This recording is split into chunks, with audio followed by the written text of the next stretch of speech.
સમાચાર મહેસાણાથી જ્યાં વિસનગરમાં નકલી એસટી કર્મચારી ઝડપાયો છે।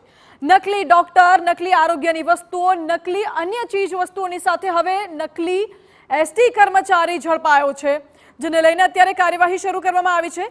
ટિકિટ ચેકિંગમાં પકડાયેલો નકલી એસટી કર્મચારી એસટી સ્ટાફમાં છું તેવું કહી બનાવટી આઈડી કાર્ડ બતાવ્યું હતું। નકલી કર્મીએ બોલાવેલો અન્ય યુવક સચિવ હોવાનો રોફ જમાવતો હતો। એસટી કર્મીની ઓળખ આપનાર યુવકની પોલીસે હાલ તો ધરપકડ કરી છે।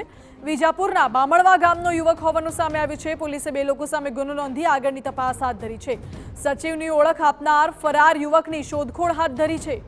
બે નકલી કર્મચારી હતા। એક કર્મી એસટીમાં કર્મચારી છું તેવી ઓળખ આપતો હતો અને બીજો વ્યક્તિ સચિવ છું તેવો રોફ જમાવતો હતો। જોકે પોલીસે હાલ તો નકલી એસટી કર્મચારીની ધરપકડ કરી છે અને સાથે જ નકલી સચિવની ઓળખ પણ કરવામાં આવી રહી છે।